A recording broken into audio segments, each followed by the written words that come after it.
Hello and welcome back to Deus Machina Demonbane. What are the odds of me having to edit this part? They feel pretty high to me. This place, it's in a position slightly off from reality. It's an alternate space. This realm is probably that person's doing as well. It's not the power of these two. Then what's interfering?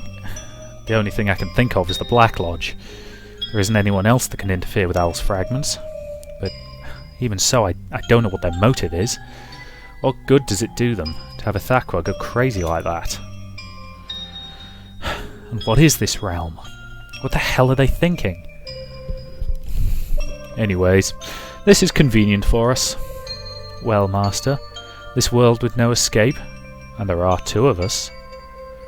Cthulhu's voice snaps me out of thought. That's right, I have to do something about this immediate danger. I retreat backwards, but behind me is a wall and flames to the sides. And in front of me, Cthulhu and a Thaqua. Things are looking pretty dire. I do have one option, which is to break through the window and jump out. I'd like to avoid that, though. The 2 inch closer, like cats toying with a mouse, as I hesitate. I guess I have no choice. My whole life's been a gamble since I became a magus. In order to break through the window, I need to get past these two anyways. I need to find an opening. My legs aren't frozen down this time, are they? Alright. Just as Cthulhu takes her next step, I make a run for it.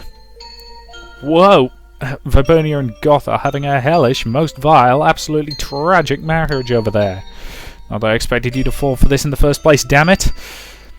As I figured, the two going, where? Didn't happen, of course. Damn this to hell. The two women take a stance as I charge towards them. Cthulhu swings her arm, and a blaze shoots across horizontally. Ah! I kick off the floor and do a giant backflip in the air. I leap over the fire. My hair slightly touches it and catches on fire, and an unpleasant smell hits my nose. Hiya! A chill washes over me as I land. My body begins to freeze rapidly. Oh, fuck it! I proceed to charge to the window, and the rest is up to whatever Lady Fate decides. I hear the sound of glass shattering, feel the shards scratch my skin, and I get outside, and an intense cold wind blows from behind and past me. And right in front of my eyes is a Thaqua, riding the wind. Wait, what? Oh, that's too fast. Ah! The Thaqua's fist hits my stomach. I don't even get a chance to feel pain or want to puke. I go out like someone flipped the switch into total darkness. A dull, heavy pain in my stomach brings me to my senses. I begin to feel nauseous. As I open my eyes, throbbing pain seeps into my brain and makes me dizzy. Oh, what a terrible awakening. But even so, I try to bring myself up. But I can't move, my body is heavy. And of course there's a woman on top of me weighing me down. My eyes are finally able to focus. You know, in my vision, a woman's face is right up close to mine. Pretty face, whose lustful eyes are twisted in delight. And here we bloody go again. Cthulhu, you're finally awake. Good, a sleeping victim is too boring. Ah! This time it's really over for real. There's no escape now that she's right on my skin. She can just set her body on fire and burn me to death if she so pleases. She laughs and rubs her body against mine. Full breaths underneath that military uniform squish against my chest. She crawls a burning hot tongue along my neck. I tremble in pleasure akin to fear. Are you going to keep playing with me like this? That's a stupid question. It'll be no fun otherwise, will it? She smiles deviously. Oh damn, she's evil to the core. I guess it's only natural since the source is like it is. Her tongue licks up my chin and reaches my lips. It strokes my shut lips again and again. It's hot, it burns. The heat makes my head spin. She forces her tongue to my mouth, and a scalding sensation in my mouth makes me drop it open by accident. In that instant, her tongue enters deep into my mouth and wraps around mine. Mouth and tongue feel like they're burning. Boiling saliva from Cthulhu's tongue travels down my throat, burns my throat all the way down to my insides. With her lips still against mine, Cthulhu laughs out the corner of her mouth. Cthulhu's literally burning passion in a hot kiss. It's so hot, so painfully hot. It's amazing. Oh, shit. I think I've been played like this before in my life. Oh, why do I always get into these situations? I'm going to go with pervy writers. Last time, Al's double Atlak Natchar. That memory comes flooding back. I'm probably going to have to cut a bit. Oh, don't tell me it's going to happen again. Suddenly my crotch is exposed. I jump up at the unexpected cold sensation. Ah! It was enough to knock away the deep kiss. I push Cthulhu aside to try and bring myself up. Cthulhu looks at me with reproachful eyes, but I pay her no heed. I look down at my crotch and... might have to censor? No, not yet.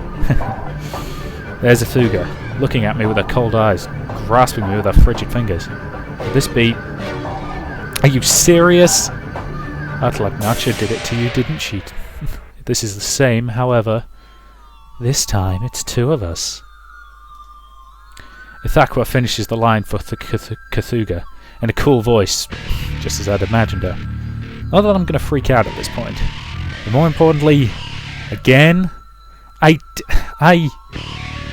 god, I'm going to get violated again. My angry, desperate, pitifully embarrassed shout echoes across the shadowy world. Two sexy, domineering sets of laughter mingle in my ears. A frigid fingernail digs lightly into my urethra. Cold pain and sharp pleasure shoot through my body. Blood gathers into me. Oh, why? Why is it always this? Magic and sex are inseparably intertwined. And to gain power, we're going to have you. God, you Necronomicon monsters are all succubi, aren't you? In a way, we make up for what we lost in separating off with sex. So, you know. Yeah! Oh, you're getting hard already. I suspect I'm probably going to have to censor this in a second. Rubbing my member, Ithaqua exhales a cold sigh. Stimulation by cold fingers makes me stiffen rapidly. God, even in this miserable situation I'm getting horny. Ah! A freezing cold tongue runs along the back of me. Yep, at this point I'm cutting it... Sorry, I'm cutting it off there because I'm unsure how far into this I can get before YouTube will slap me down. So, we'll be back in a second once I get to a point where I think I can safely uncensor this. As suspected, what I had to cut out here was a fairly significant sex scene in which Kuru is molested by two women and then manages to reverse it and gain effectively sexual domination over them. It's long, it's graphic, and that's all there is to it. Alright, let's see if we're far enough through there that I can not have to censor anymore. I walk away from the two and collapse to the ground. I'm so exhausted. This is it. This really is my limit. Can't move a finger anymore. Call it the silver lining or whatever, but I'm safe for now. Those two are completely knocked out. I just need to recover faster than them and then get the hell out of this place. Problem is how I'm going to get out of this alternate dimension. My eyes wander to the two, sleeping on top of each other, their chests moving up and down slowly. I can hear their quiet breathing. There's no more of that pressure that makes me tremble, but only two sleeping faces, almost innocent. But from their groin seeps the sure proof of our sexual acts. Okay, read this yourself if you want. I'm not... Yeah, I can't keep a straight face. Yep. Oh, come on! Seriously? This is it. Clearly my limit. I can't even move a finger. Also, I thought. I laughed dryly. Is there anything else more appropriate? Seriously? Oh, God. I suspect this is the chapter that was mentioned earlier by someone as one that, you know, I'm going to have to cut like 90% of. Oh, God, here we go again, back into Censor Town.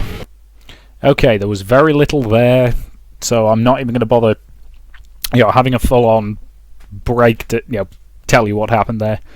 So just suffice to say, you know, he went over to them and then he basically goes, you know, his memory goes blank. So, Kuru! Kuru! Huh? I awaken to a voice calling my name.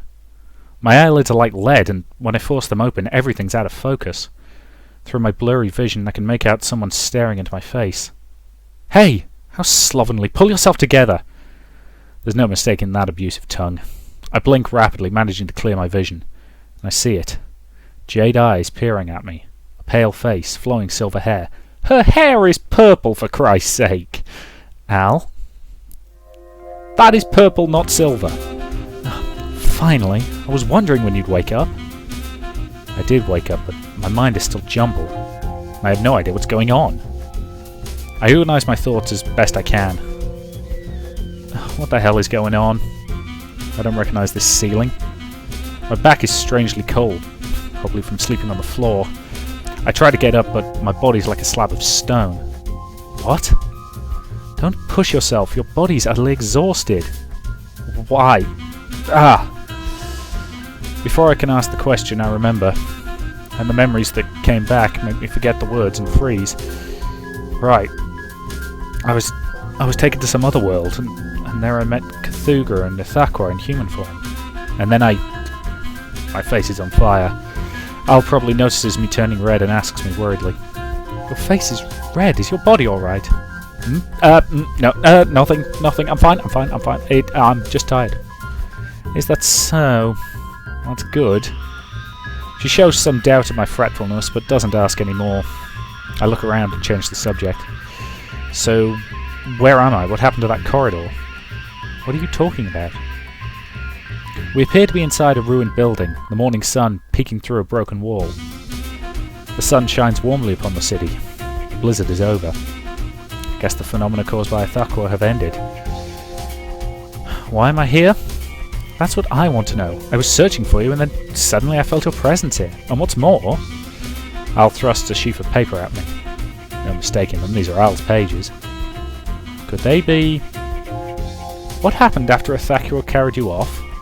When I found you unconscious, you were holding the pages on Ithaqua, as well as the escaped pages on Cthugha. Even I have no idea how... I thought so. What exactly happened? Could it be that I really gained control over the sex? That's ridiculous. Besides, did that memory really happen? My memory from the parallel world is vague, and like the memories of having sex with them are even more dreamlike. Al, when you found me, was there anything weird? For example, if I was sleeping with my lower half naked. Well, if Al had called me like that, it wouldn't have been pretty. Not really, besides the fact you were extremely worn out. So there was something, wasn't there? Well... This time I didn't have to try and hide it. I don't know. Look, I don't remember. Everything after I was abducted is a blur. I think I met Cthugha and Ithaqua, but no, that might have just been a dream. Well, so be it. Everything has turned out well. The pages in Al's hand glow, becoming a shining double helix that vanishes into her chest. We've taken back Ithaqua's power, and Cthugha has returned to me. However, it would probably be best not to depend on that Haddo-built magic weapon from now on. The same thing might well happen again. Yeah. I'm not satisfied with the lack of an explanation for all this, but I nod anyway. It's true that everything's turned out well, even though there are still too many unsolved mysteries. The Haddo people will be here soon. Can you stand? Yeah, I think so. Ah!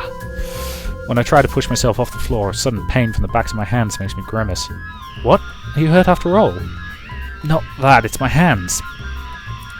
I look at the back of my hands, and there I see... What the hell? There are scars on the back of my hands, but not normal scars. Those shapes, they obviously have some meaning. On my right hand is a livid burn, like it was just branded or something. The red, inflamed skin appears to be some sort of pattern. The design's clearly the arcane symbol for fire. A brand of fire. And on my left hand, a pattern of deep cuts. Although there's no blood, the wounds remain open. Arcane symbol for wind. A seal of wind. What are those? I don't know. I shake my head in confusion. But I can guess. Fire and wind. Can it be? Cthugha and Ithaqua? Al looks at me strangely. She's half pleased, half mad. I don't know why, but they appear to have taken quite a liking to you. Perhaps they'll be more obedient next time we summon them. Really? Well, that seems like a reasonable point to end this part, so thank you very much for watching, and I'll see you in the next, and sorry about all the censorship.